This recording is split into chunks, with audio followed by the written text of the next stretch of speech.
Magandang araw o gabi sa mga ating tagapanood at sa ating pong tagapakinig. 2:21 na po ngayon at pagpalain po kayo nawa ng ating Panginoong Jesus at ng ating Amang Diyos. Naway dating kayo ng nasa mabuting kalagayan sa pag-aaral po sa oras na ito. Ang ating pong pag-aaralan sa oras po na ito ay ang talatang makikita sa Revelation 22:19 kung naaalis ba ang bahagi ng mananampalataya sa punong kahoy ng buhay. Meron po kasing gumagamit ng mga talatang ito upang sabihin na nawawala ang bahagi ng mananampalataya sa punong kahoy ng buhay and thereby nawawala ang kaligtasan. Ating pong pag-aralan at tunghayan po ang binabanggit sa talatang ito upang ating malaman. Ito po ang sinasabi, simulan po natin sa 18 hanggang 19. Ang aking sinaksihan sa bawat taong nakikinig sa mga salita ng hula ng aklat na ito. Kung ang sino man ay magdagdag sa mga ito, ay dadagdagan siya ng Diyos ng mga salot na nakasulat sa aklat na ito. At kung ang sino man ay mag-alis sa mga salita ng aklat ng hulang ito, ay aalisin ng Diyos ang kanyang bahagi sa punong kahoy ng buhay at sa bayang banal na nakasulat sa aklat na ito. Pansinin po natin mga kapatid, ang hula ay nakasulat sa aklat na ito. Ito po ang sinasabi, anong aklat na ito? At gayon din, dadagdagan siya ng Diyos ng mga salot na nakasulat sa aklat na ito. Ngayon, dito naman, sinabi sa 19, ang sino man mag-alis sa mga asalta sa aklat ng hula ito ay aalisin ng Diyos ang kanyang bahagi sa punong kahoy ng buhay. Ito nga po ang ginagamit ng iba para sabihin na nawawala ang kaligtasan. Una po, ating alamin, ano po yung aklat na ito? Balikan po natin, ang mga aking sinaksihan sa bawat taong nakikinig na sa mga salita ng hula ng aklat na ito. Yung pong aklat na ito po yung sinasabi ko. Ano yung aklat na ito? Mababasa po natin, mga kapatid, ito po ba yung buong Biblia? O ito lang yung aklat ng Revelation? Kasi ginagamit din po ito kapag sa mga tanungan na bawal kang mag-alis ng kahit anong talata sa Biblia. Hindi po yun ang basahin po natin. Makikita po natin dito sa Revelation 1:11 na nagsasabi, ang iyong nakikita ay isulat mo sa isang aklat. Si Juan po ang nakakita, siya ang sinabing isulat sa isang aklat. Hindi po si Juan ang sumulat ng buong Biblia. Tandaan po natin yan. Ito po ang sinabi, ang nagsasabi, ang iyong nakikita ay isulat mo sa isang aklat. Yan po yung aklat na binabanggit sa Revelation 22. At iyong ipadala sa 7 iglesia. So, anong aklat mga kapatid? Yun po ay sinasabi. Ito po yung sinulat, yung hula na nakita, yung mga pangitain na nakita ni Juan. Iyon po yung aklat ng Revelation o Apocalypse o yung pahayag. Iyon po ang sinasabi, yung mga hula doon, yun po yung binabanggit sa Revelation 22:18-19. Hindi po buong Biblia. Aklat lamang po iyon ng Revelation dahil iyon po ang may hula patungkol sa hinaharap ng panahon na yon. Kaya po mga kapatid, wag po natin pa ah, imamali na sasabihin na yung pag nakikipagtanungan o may nagtatanong sa inyo at kung aalisin ng salita o dadagdagan, sasabihin yung buong Biblia at ire-reference yung Revelation 22, ay hindi po yun. Maliwanag po sinasabi, yun po yung aklat po na yun ay yung aklat ng Apocalypse, Revelation, or pahayag. Ngayon, sino-sino po ang sinabihan? Makita po natin na sa mga taong nakikinig. Nakita po natin yan sa Revelation 22:18. At gayon din sa binasa natin, at iyong ipadala sa 7 iglesia. So, ang mga nakikinig po sa sinulatan sa panahon na yon, ang mga taong nakikinig ay yung sa 7 iglesia. Ngayon po, sino-sino ang tao sa iglesia? Atin pong matutunghayan na ang iglesia, meron sa mga iglesia na may mga taong ipinasok na lihim. Sino-sino po ito mga kapatid? Mababasa po natin iyan sa Galatians 2 verse 4. At ito po ang sinasabi, kung inyo po pupuntahan, ito po ang sinasabi sa Galatians 2 verse 4. At yaon ay dahil sa mga hindi tunay na kapatid.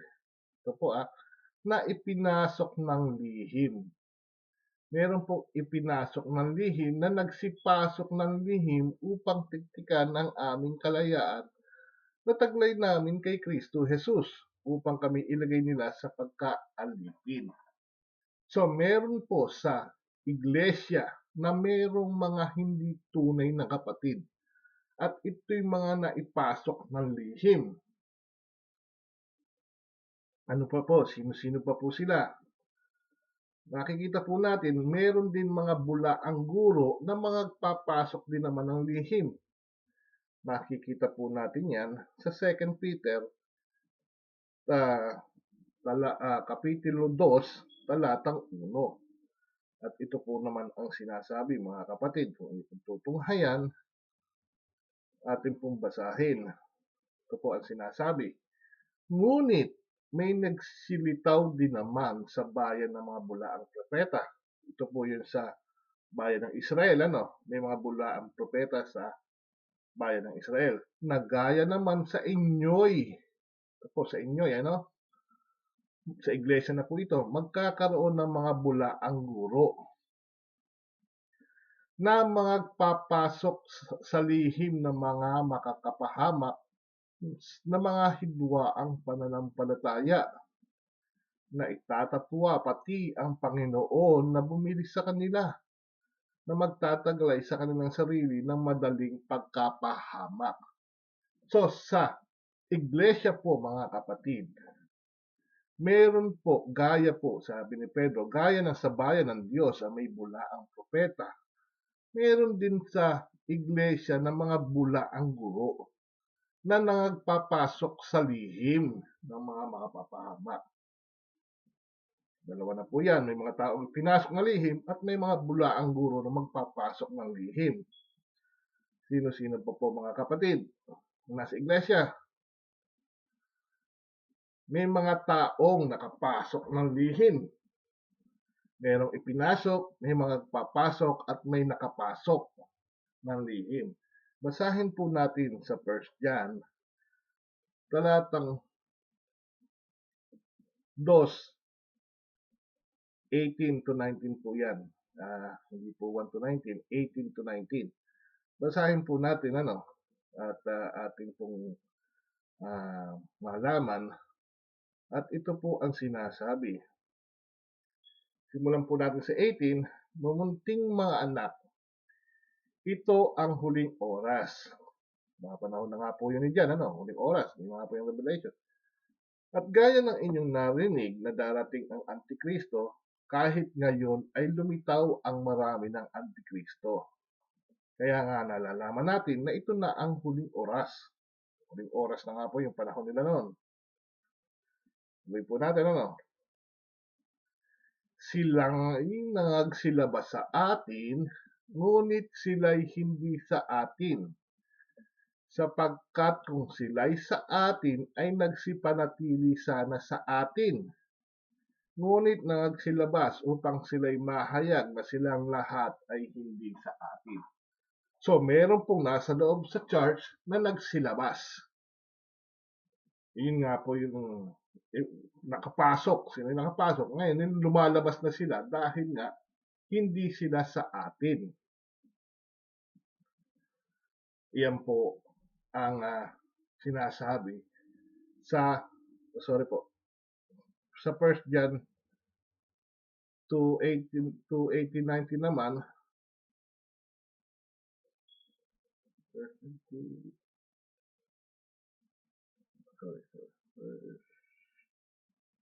John 2. So, yun po yung sa 1 John 2:18-19. Ngayon po, ang sample po naman sa Pergamo, kung ano-ano ang mga iglesia, nandun sa loob ng Pergamo, basahin po natin itong Revelation 2, verse 14 hanggang 15. Makikita po natin dyan, isinulat po ito sa church, yung Revelation. Makikita po natin dyan kung sino-sino ang nasa loob ng Pergamo. Datapwat meron akong ilang bagay na laban sa iyo, sapagkat mayroon kadiyang ilan. So, meron po meron kadiyang ilan na naghahawak sa aral ni Balaam, na siyang nagturo kay Balak na maglagay ng kapisuran sa harapan ng mga anak ni Israel upang magsikain ng mga bagay na inihain sa mga Diyos-Diyosan at makiapid.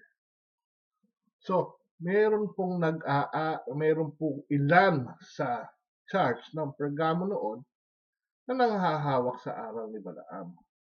Patunay lamang na hindi lahat ng nasa iglesia ay tunay.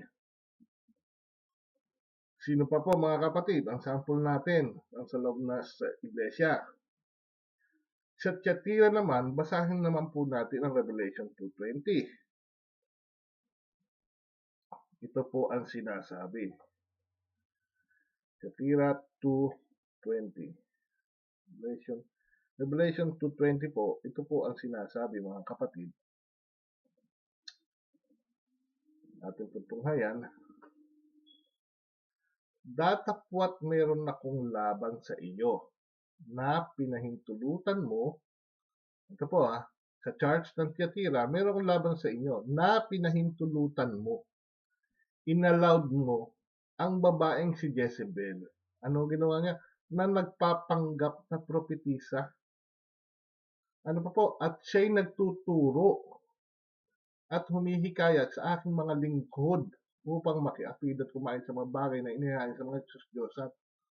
So, meron po sa loob ng church ng Thyatira na sample nga po itong si babaeng Jezebel na nagpapanggap na propetisa at nagtuturo sa loob. So, bula ang mangangaral to o nagtuturo sa loob ng Thyatira. So, kaya kung ating pong iintindihin mga kapatid, sa loob po ng iglesia, hindi po lahat dyan ay tunay na kapatid. May mga taong ipinasok ng lihim, kaya din may mga bulaang guro na nagpapasok ng lihim at may mga taong nakapasok talaga ng lihim. Example nga po yung sa Pergamo, may mga ilan doon na naghahawak sa aral ni Balaam. At din sa Thyatira, may bula ang nagtuturo.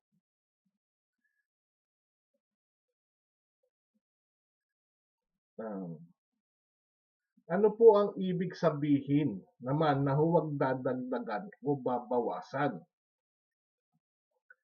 So, nalaman na po natin yung aklat ay sinulat para sa church. Yung sa church po ay yung aklat nga po ng Revelation, sinulat sa church Ayon sa church po ay nagko-compose po siya ng tunay at yung mga hindi talaga tunay na kapatid. So ano naman po yung ibig sabihin na huwag dadagdagan o babawasan? Kapag ang kwento po ay may dagdag, ang ibig lamang po sabihin ay hindi totoo. Gayon din, kapag ang kwento ay binawasan, hindi rin po ito totoo. Ngayon po, ano po ang pahayag ni Juan sa hula na ito? Sa Revelation 22 verse 6 po, ating mababasa, at sinabi niya sa akin, ang mga salitang ito'y tapat at tunay. At ang Panginoon, ang Diyos ng mga espiritu ng mga propeta, ay nagsugo ng kanyang anghel upang ipakita sa kanyang mga alipin ang mga bagay na kinakailangan mangyari madali.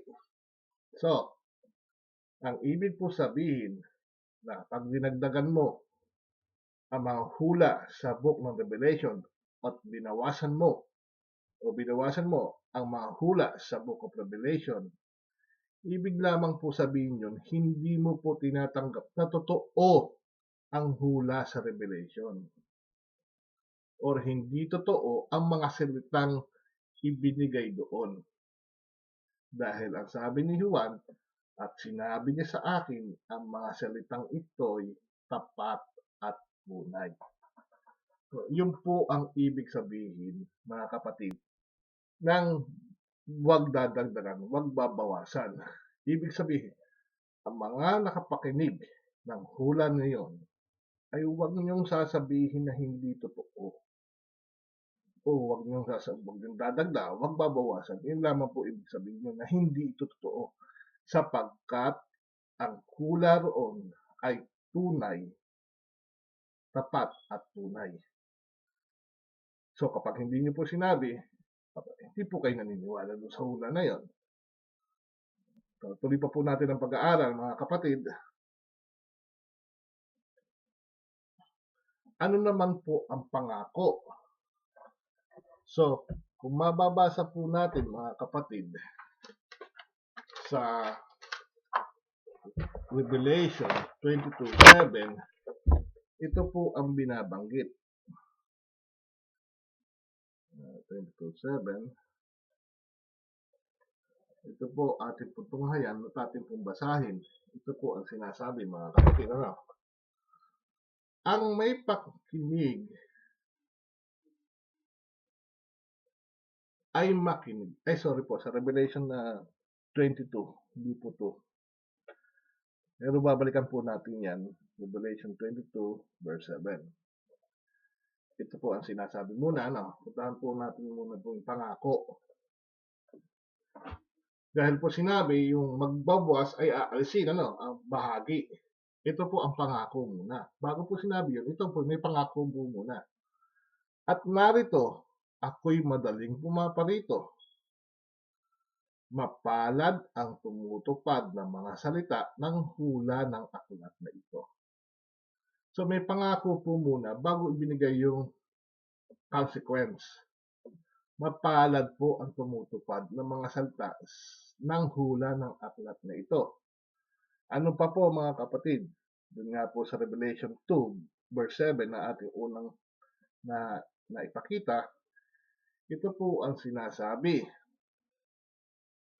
Ating pong basahin, ang may pakinig ay makinig sa sinasabi ng Espiritu sa mga iglesia.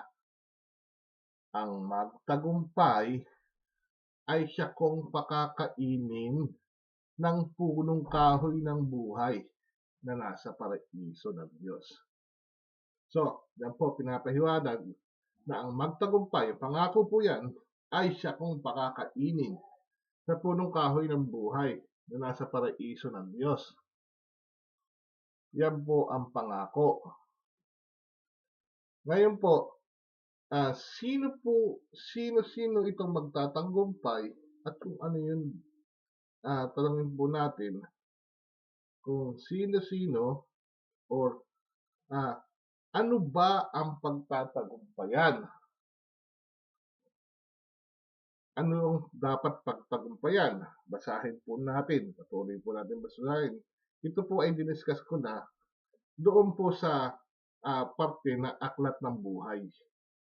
Kaya po, ito po ang sinasabi sa Revelation 3 verse 21.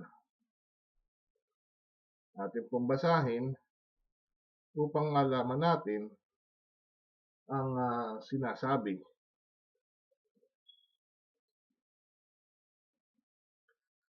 Ang magtagumpay ay aking pagkakaloobang umupong kasama ko sa aking luklukan. Gaya ko naman na nagtagumpay ay at umupong kasama ng aking ama sa kanyang luklukan. So, gaya ko naman na nagtagumpay. Ngayon, ano po ba yung napagtagumpayan ng ating Panginoong Jesus? Kasi nga po sa binasa natin, ang magtagumpay ay aking pagkaloobang umpo kasama ko sa aking luklukan. Gaya ko naman na nagtagumpay. So ano po yung napagtagumpayan ng ating Panginoong Jesus? Basahin po natin itong Juan, John chapter 16 verse 33. At ito po ang sinasabi, mga kapatid.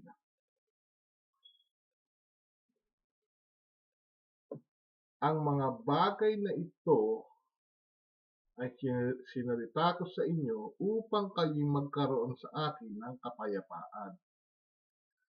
Sa sanglibutan ay mayroon kayong kapighatian, ngunit laksan ninyo ang loob, aking dinaig ang sanglibutan. So, ang napagtagumpayan po pala ng ating Panginoong Hesus ay siyang dinaig ang sanglibutan.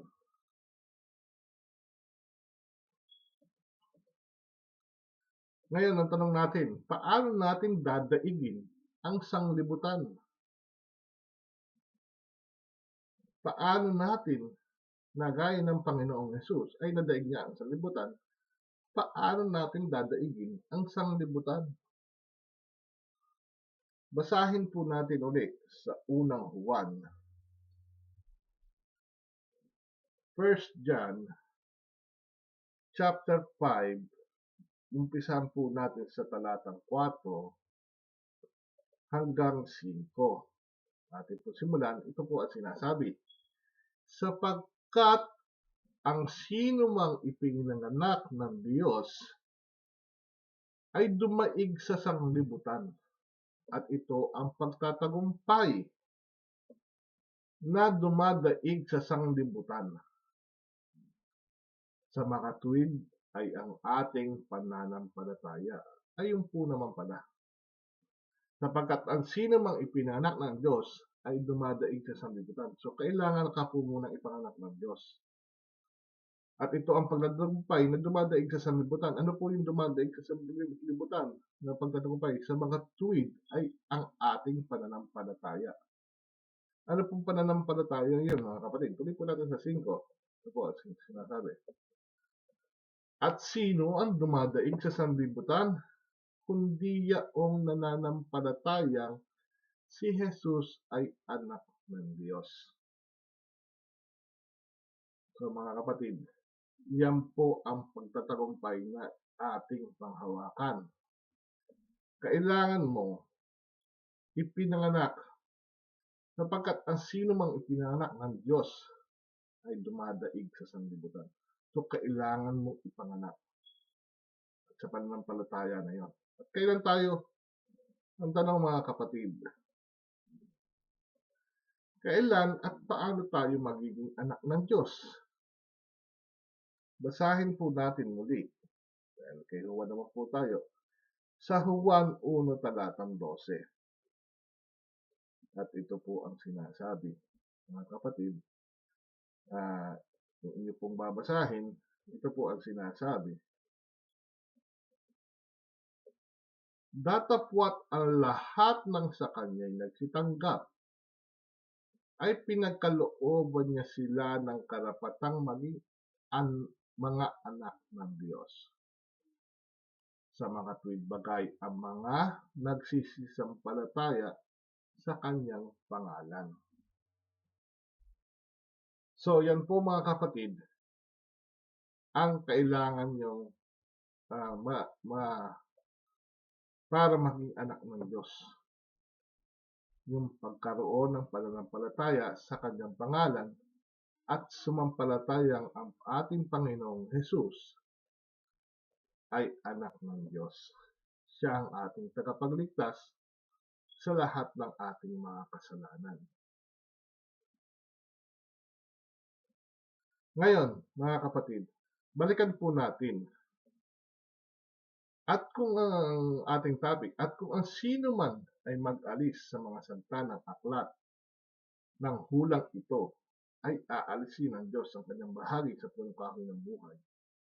At sa bayang banal ng nasulat sa aklat nito. Ito po ba ay para sa tunay na mananampalataya? Tuloy po natin, ang pangako po sa mga nagtagumpay, yung mga nagsisimpalataya sa ating Panginoong Hesus. Ito po ang sinabi, ay may pakinig, ay makinig na sinasabi ng Espiritu sa Iglesia, ang magtagumpay, ay ano po, ay siya kung pakakainin ng punong kahoy ng buhay na nasa paraiso ng Diyos. Ito po ay contrary dito sa aalisin ng Diyos ang kanyang bahagi. Ito po ay pangako para sa tunay na Kristiyano, sa mga mananampalataya. At napag-aralan po natin mga kapatid, sa iglesia ay mayroong tunay na mananampalataya. At sa loob din naman ng iglesia ay mayroong mga nakapasok na lihim at mga bulaang guro. Sino po ang tatanggap ng mga pangako? Yung po nagpatuloy at tunay na Kristiyano. Sila yung pakakainin sa punong kahoy ng buhay. At yung mga bulaang guro na nagsasabing hindi totoo ang hula sa aklat ng Revelation, silang mga nakapasok ng lihim at silang mga nagsilabas dahil hindi nga sa atin. Sila itong may warning na sana nagkaroon sila ng pagkakataon kung sila nanatili sa tunay na pananampalataya. Nakapasok na sila. Nandun na sila sa turo ng tunay na ng salvation. Ay hindi sila nagsipanatili at talagang sila'y lumabas at naging mga bulaang guro. Sila itong mga walang bahagi sa punong kahoy ng buhay. Na sana kung sila'y nasipanatili sa turo, tinanggap nila ang pananampalataya sa ating Panginoong Hesus, meron sana silang pag-asa na kumain sa punong kahoy ng buhay. Pero dahil nga sila ay mga bulaang guro at hindi talaga sa atin dahil ipinasok lamang ng lihim, sila itong walang bahagi sa punong kahoy ng buhay. So, yun po mga kapatid ang ating pag-aaral sa oras na ito. Hindi po nawawala ang kaligtasan ng isang tunay na Kristiyano. Bagkus puro pangako po ang ating makikita. Ito pong warning na ito ay para doon sa mga nakapasok na lihim na mga bulaang guro. Sila itong mga walang bahagi sa punong kahoy ng buhay. Na sana kung nagsipanatili sila, kung sila ay talagang totoong nanampalataya, nagkaroon sana sila ng pag-asa. Dapat sila'y magsisilabas dahil hindi nga po sila sa atin. Yan po mga kapatid, at sana po natuto po kayo ng kahit konti sa pag-aaral na ito. At kung maaari po sana, i-share po ninyo ang video po na ito. At mag-subscribe po para sa susunod pa pong mga video. Naway pagpalain po kayo ng ating Panginoon sa oras na ito. Salamat po and God bless.